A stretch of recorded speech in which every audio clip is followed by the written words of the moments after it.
오늘은 조선 천주교회가 자랑하는 성 김대건 안드레아 시문인과 정하상 바오로 및 동료 순교자들을 기리는 날입니다. 우리 모두 순교자의 믿음과 삶을 본받아 더욱 강한 신앙인으로 거듭나야 하겠습니다. 그러나 바로 이 똑같은 자리에서 동시에 결코 다르지 않은 취지에서 저는 시각을 달리하여 메시지를 전하고 싶습니다. 그러니 오해가 생기더라도 그 오해를 넘어서 제가 가리키고자 하는 바를 넓은 아량으로 바라봐 주신다면 영광으로 알겠습니다. 세 가지를 말씀드리고 싶습니다. 첫 번째, 어떤 면접을 보는 자리에서 질문을 했어요. 고향이 어디입니까? 저는 트로이 전쟁의 영웅 아가멤논 장군의 100대 손입니다. 아, 그러시군요.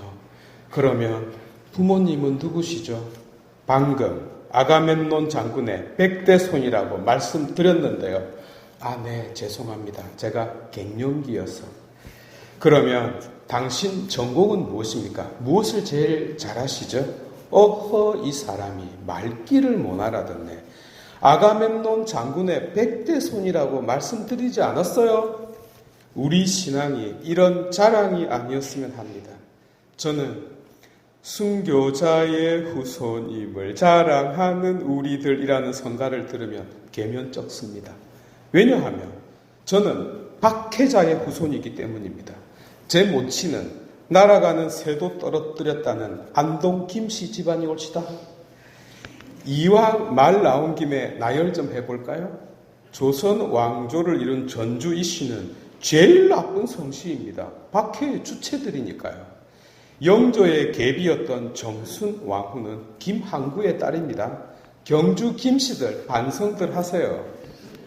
그리고 풍양 조씨 회개하십시오. 제가 계속 나열을 하면 다음 주부터 아무도 성당 안 나올 것이기 때문에 여기서 멈추겠소. 그러나 걸리지 않은 성씨가 거의 없습니다. 제가 박해자의 집안이라니까요. 그런데 박해가 없었으면 어떻게 순교자가 나올 수 있었겠어요? 고맙게 생각하십시오. 순교자의 후손들. 그런데 순교자의 후손도 생각해 볼 필요가 있습니다. 순교자들은 다 죽었거든요. 다행히 본인은 죽지 않았네요. 왜 죽지 않고 살아남았을까요? 어쨌든 본인은 순교하지 않았잖아요. 솔직히 짚시다. 당시에는 피 튀길까봐 피했는데 지금은 영광스럽게 되었네요. 묻혀갔을까요? 참고로 우리나라 성직자 수도자들의 지방과 그 DNA를 검사해보면 아마 90% 이상이 박해자의 후손들일 겁니다. 그런데 어째서 순교자의 후손이라고 할까요? 그래서 집안으로 따지면 안 되고요. 믿음으로 따지는 것입니다. 로마 교회도 똑같았어요. 틀림없이 아가멤논 장군의 100대 손이라고 주장한 자도 조사해보면 아마 아가멤논 장군을 죽인 자의 후손일 겁니다. 아멘.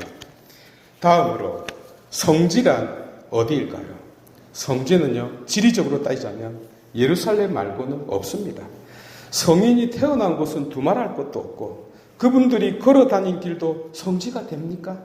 온 나라가 성지 천지 빛깔입니다. 참고로 개신교에는 성지가 없어요. 아니, 성인도 없습니다. 매우 의미심장한 기준입니다, 여러분. 그들이 성인으로 여기는 분이 없어서 성인이 없는 것이 아닙니다. 무엇보다 그리스도를 가리는 자가 되어서는 안 되기 때문에 공경하지 않는 것입니다. 존경하지 않아서가 아닙니다. 첫 번째이자 궁극적인 목표를 가리면 안 되기 때문입니다. 요즘 우리나라에 누구 상을 없애는 것 가지고 시끄럽더라고요. 상은 사실 우상에 불과합니다. 개신교회가 저 십자가에서 그리스도를 떼어내어 버렸다는 것을 주의 깊게 보아야 합니다. 아니, 바로 저 십자가의 주인공을 걷어냈다는 것이 말이 됩니까? 말이 됩니다. 그 주인공조차 바로 그 자신을 가릴 수 있기 때문입니다. 1054년 동서방 교회가 갈라지고 나서 동방교회에서는 성상들을 다 파괴해버렸습니다. 물론 아이러니하게도 그 죄책감 때문에 더 발전하게 됩니다만 상은 말 그대로 글을 모르는 자들 혹은 교육의 용도 외에 다른 용도로 쓰면 곤란합니다. 그런데 어떻게 되고 있어요? 국보급 보물처럼 탈바꿈되고 있습니다. 깨부셔버려도 죄 아닙니다. 할 수 있겠습니까? 가끔씩 아버지가 술 한잔하고 십자가 던져서 깨부수는 일이 있었는데요. 매우 훌륭한 신앙입니다. 우리 모두 본받을 수 있으면 좋겠네요. 명확하게 말씀드릴 수 있는 것은 이 세상에서 순교한 모든 성인들의 피를 다 모아도 나를 구원할 수 없다는 사실입니다. 앞으로 수백만, 수천만의 순교자가 더 생길지라도 그들의 피는 단 한 사람도 구원할 수 없다는 것은 진리이자 도구마입니다. 오직 그리스도의 피만이 우리를 구원할 수 있습니다. 도구마가 무슨 뜻입니까? 너무나 자명하여 증명할 필요도 없고 논증할 필요도 없다는 뜻입니다. 그러니까 뻘짓거리를 하고 있는 것입니다. 그리고 그리스도께서 무엇 때문에, 누구 때문에 피를 흘렸습니까? 바로 우리 자신을 위하여 돌아가셨습니다. 하여 우리 자신이야말로 참된 성지입니다.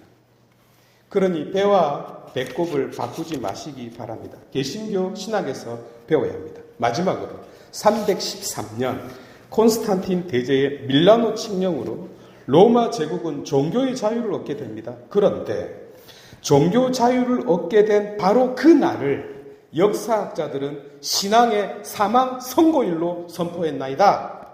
그 이유는 말씀드리지 않아도 짐작하리라 믿습니다. 인류 역사 최고의 교훈이 바빌론 유배라는 점을 떠올리신다면 곧 모든 것을 잃어버리고 나서야 진정한 교훈을 얻을 수 있었다는 점은 박해와 종교 자유에 그대로 적용됩니다. 교회가 언제부터 타락했습니까? 바로 그날부터요. 교회의 권력이 정점에 이르렀을 때 가장 어두운 암흑기간이라고 중고등부 교과서에서 가르치고 있습니다.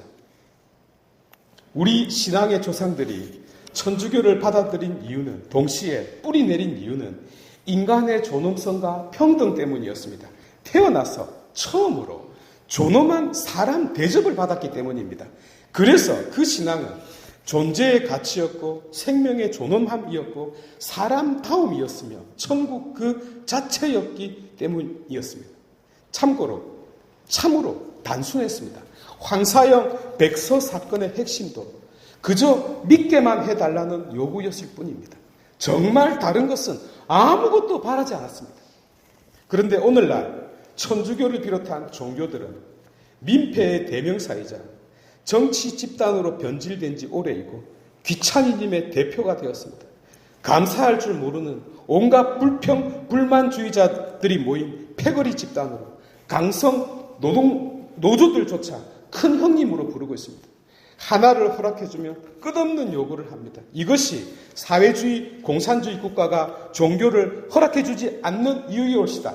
잘 알거든요. 제가 말해줬어요. 절대로 종교 자유 허락해주지 말라고.